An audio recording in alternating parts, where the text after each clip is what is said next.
Assalamualaikum warahmatullahi wabarakatuh. Belajar dari kitab Thariqah Alawiyah dari Al-Habib Zain bin Ibrahim bin Smith tentang bab amal sesuai dengan mukadimah dari yang sudah disampaikan oleh guru. Amal ini dibagi menjadi dua bagian menurut kitab ini. Yang pertama, macam-macam amal yang dicintai oleh Allah Subhanahu wa taala. Yang kedua, setelah amal-amal yang dicintai dilaksanakan, akan mendapatkan buah dari amal baik tersebut. Amal yang dicintai oleh yang paling dicintai oleh Allah Subhanahu wa taala berdasarkan kitab Thariqah Alawiyah ada 4. Yang pertama, sholat. Yang kedua, membaca Al-Quran. Yang ketiga, berzikir. Yang keempat, berdoa. Sedangkan buah dari amal baik tersebut ada 4 macam juga. Yang pertama, tadi sudah disebut guru, salah satunya mendapatkan kecintaan dari Allah Subhanahu wa taala. Jadi kecintaan Allah terhadap hambanya. Yang kedua, mendapatkan kecintaan orang-orang yang beriman kepadanya. Yang ketiga, mendapatkan kehidupan yang baik. Dan yang keempat, ditempatkan atau masuk surga. Ayat yang terkait, Allah Subhanahu wa taala berfirman di dalam Quran surat Maryam ayat 96 yang artinya, sesungguhnya orang-orang yang beriman dan beramal soleh, kelak yang Maha Pemurah akan menjadikan untuk mereka rasa kasih sayang.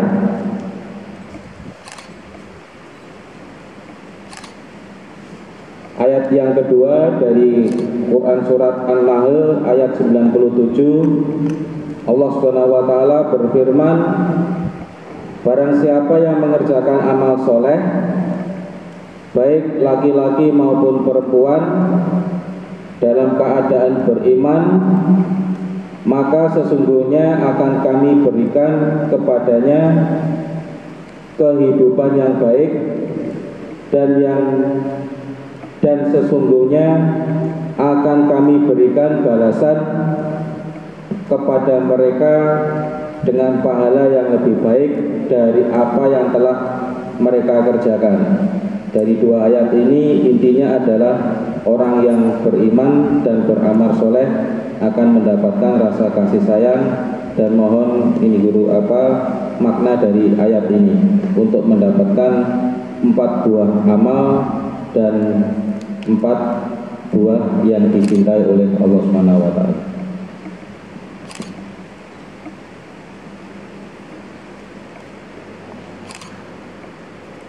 Orang yang beramal soleh pasti berbuat kebaikan, dan siapa yang berbuat kebaikan maka akan kami luaskan rezekinya dan kehidupannya. Begitu.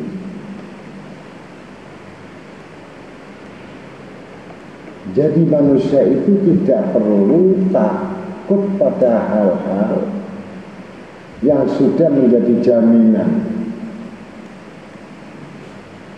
Selama ada jaminan tentu Allah akan membuat jalan atau solusi, yaitu solusinya semua kehidupan pekerjaan itu mudah.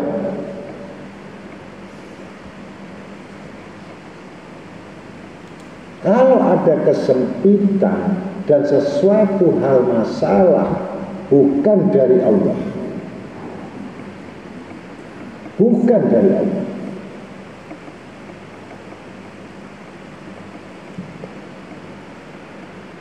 manusia yang membuat ulah,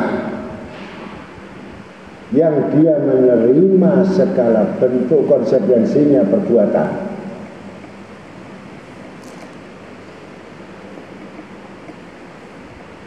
dan akan dipersulit kehidupan. Lebih celaka lagi disempitkan rezeki. Itu karena banyak dosa-dosanya.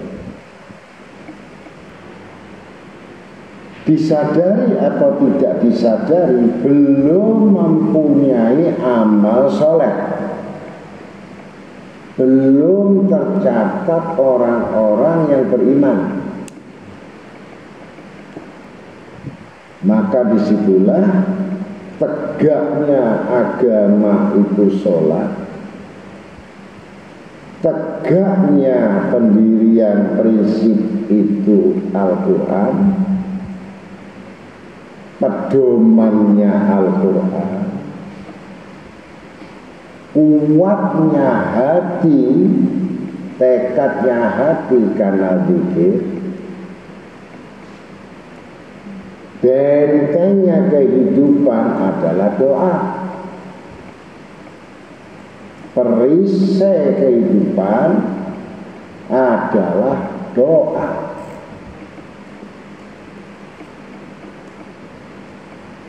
Kalau empat item ini dikuasai, empat ini adalah cahaya.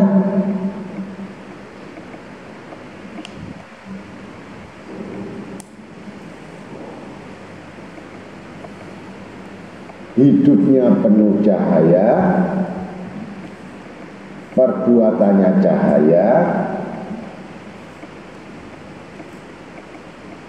semua orang memandang cahaya,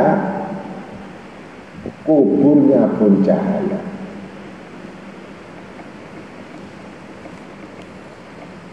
Kembali kepada seseorang tadi, apakah tadi dia mengakui atas kekurangan pada diri atau memang dia tidak tahu kekurangannya?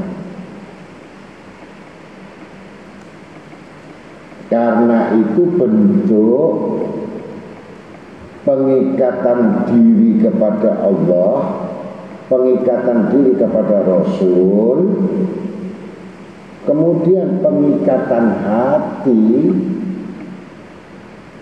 berwasilah kepada diri. Bertambahnya keyakinan seseorang itu berdasarkan keinginan yang kuat terhadap apa yang dijanjikan Allah.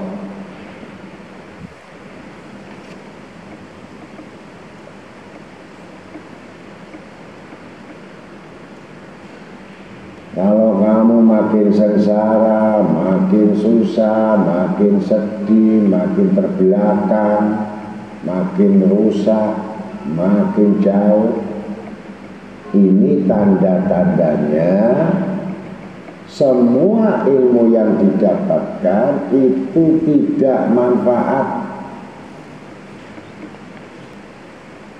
kecuali orang mengetahui dengan dasar pemahaman yang didengar dan membuang jauh-jauh dari segala sesuatunya yang menuju bukan Allah.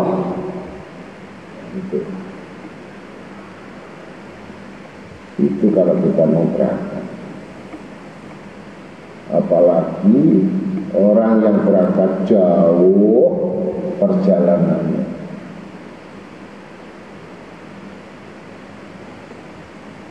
Muhasabah, menghitung untung rugi. Orang yang tidak tahu untung dan rugi adalah orang yang memang bodoh di dalam usaha itu.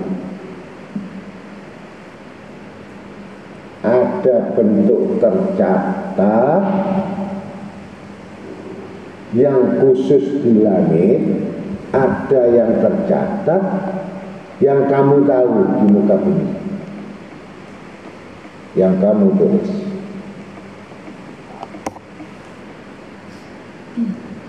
Isilah catatanmu yang banyak yang baik di langit.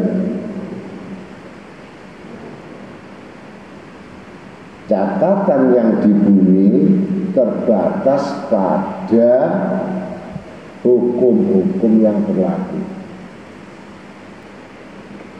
Jadi orang yang cerdas selalu menghargai waktu. Orang yang bodoh pasti banyak menyia-nyiakan waktu dan menghambat kebaikan. Maka tinggal kamu yang mencari keuntungan. Kalau kamu biarkan terus kerugian-kerugian yang kamu jalankan, kau punya bejana bocor, seakan-akan kamu bawa timbang, tapi kamu nggak periksa, itu bocor. Datang menuntut diisi air, begitu sampai kamu bawa pulang air itu, ternyata mana airnya?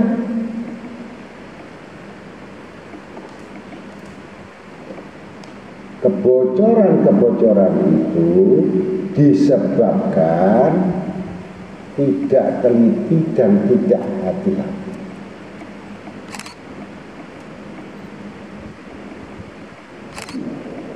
Dan meremehkan sifat-sifat apa yang didengar.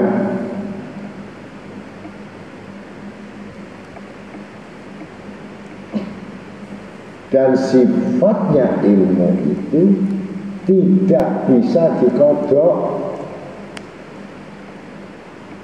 Yang bisa dikodok sholat, puasa. Begitu ilmu terlepas, maka hilanglah bersama waktu. Maka gigitlah yang kuat dengan gerahmu. Kalimat itu betul-betul jangan dilepas.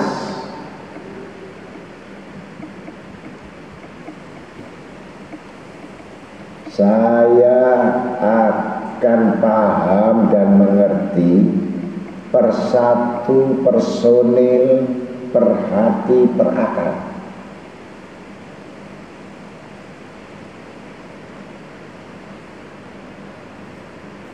Dan batasan kemampuan akal, kemampuan hati, kemampuan fisik.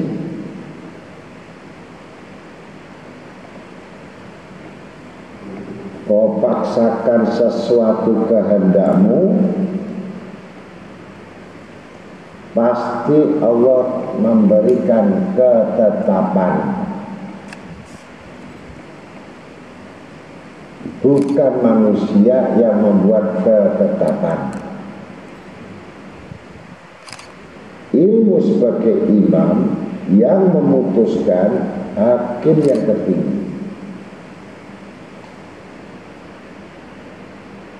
Jangan kamu berharta tanpa ilmu. Niscaya kamu akan menjaga harta.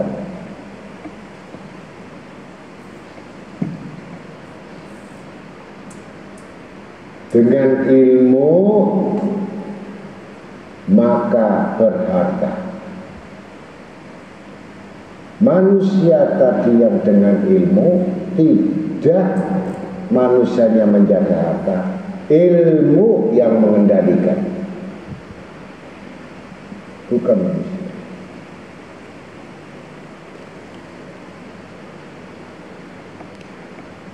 Kalau kamu hidup hanya untuk berharta, untuk mencari harta, yang tadi sudah saya katakan, siap kamu menjadi budaknya.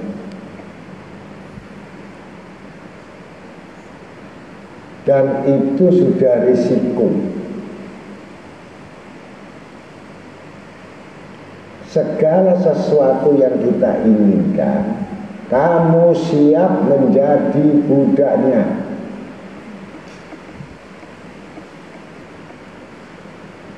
Minimal kamu jadi budaknya akhirat, bukan jadi budaknya dunia. Walaupun tadi dikatakan Ibnu Athaillah budak akhirat masih salah. Yang jelas budaknya Allah yang benar. Ini tingkatan kita ambil tengah-tengah.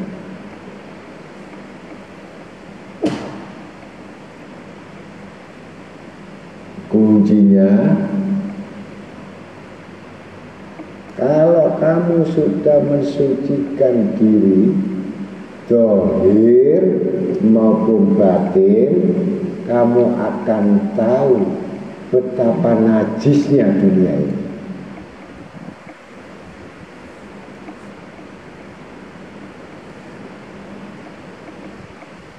Sebelum kamu mengetahui betul tentang sucinya hati, sucinya pikiran, sucinya badan, pasti kamu tidak tahu kotoran-kotoran dunia. Kalau sudah kamu mengetahui kotoran dunia ini, kira-kira kamu ingin mendekat atau tidak?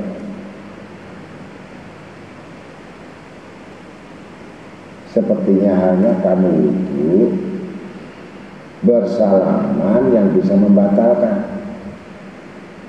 Sayang atau tidak?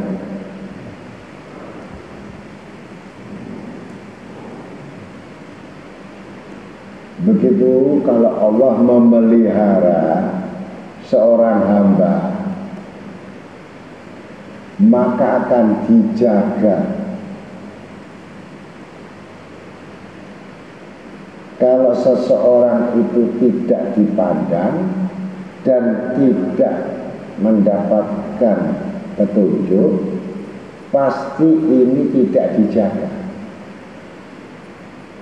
Semua wilayah masuk. Maka butuh perawatan, butuh pemeliharaan, butuh tempat, butuh sesuatu yang bisa membawa lingkungan,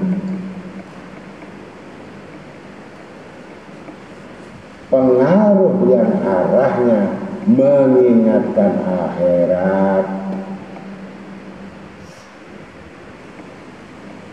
Semakin kamu kuat bersosialisasi dengan manusia, makin kuat keinsananmu dan makin kuat kerakusanmu.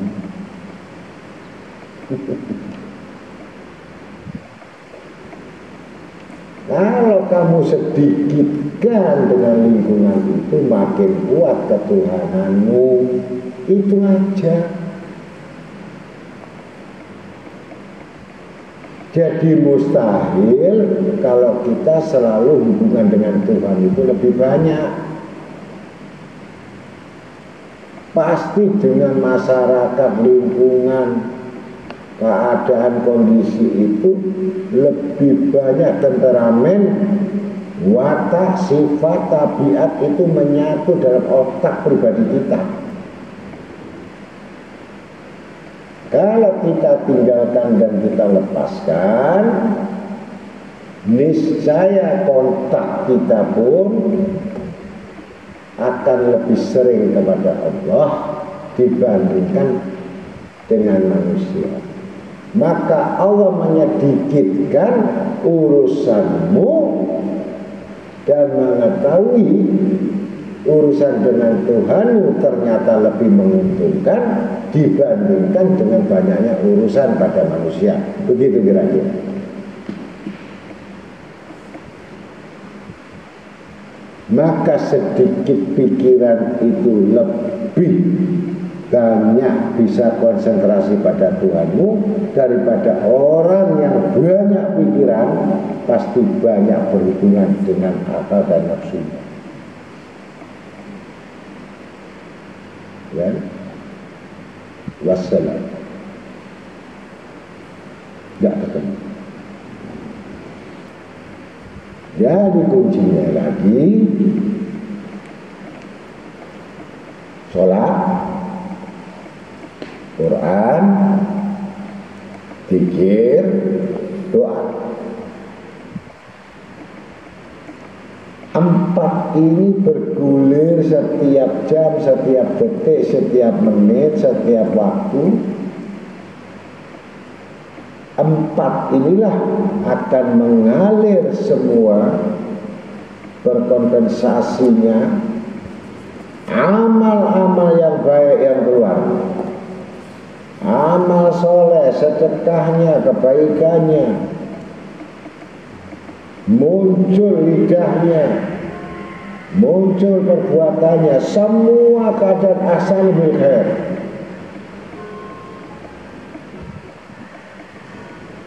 Kalau memang betul megang empat perkara ini, maka dengan demikian wasiat saya, peganglah betul segala yang sifatnya perintah Allah, apa yang diwajibkannya dan apa yang dilarangnya dan apa yang disunahkannya, masuk dalam kategori kita melaksanakan sungguh-sungguh untuk mencari ridhonya Allah. Kunci mendapatkan ridho itu adalah niatmu betul-betul murni dan putih. Tidak ada tendensi, tidak ada motivasi, tidak ada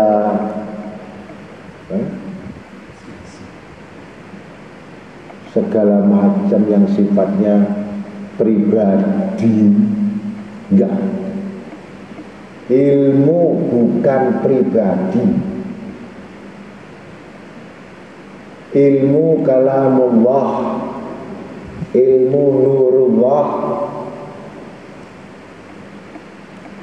cahayanya Allah, petunjuknya Allah, bukan sifat-sifat ego idealisme, dan tidak ada yang utama diutamakan, yang istimewa diistimewakan. Sama sekali tidak ada, sama sekali. Melarat, fakir, kaya, sedang, selama jalur Allah, itulah pilihan Allah. Selama tidak di jalur Allah, menyimpang jalan Allah, itulah musuh Allah.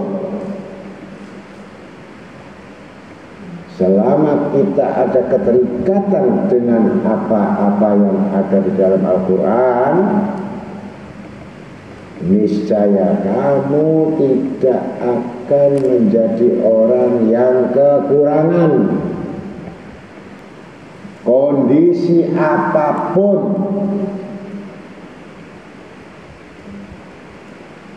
Allah akan malu kepada hambanya ketika mengangkat tangannya.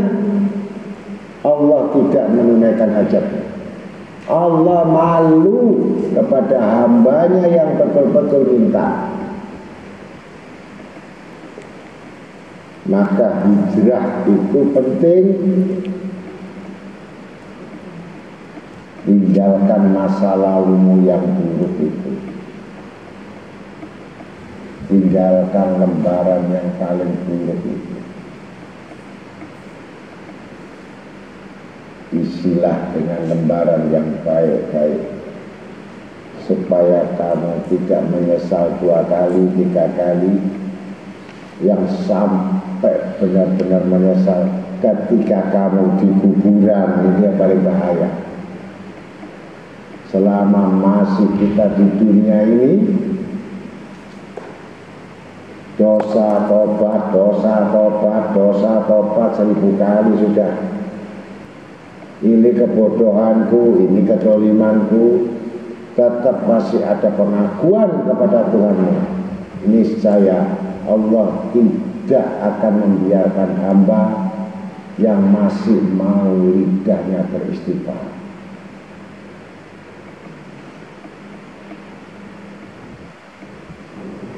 Masih panjang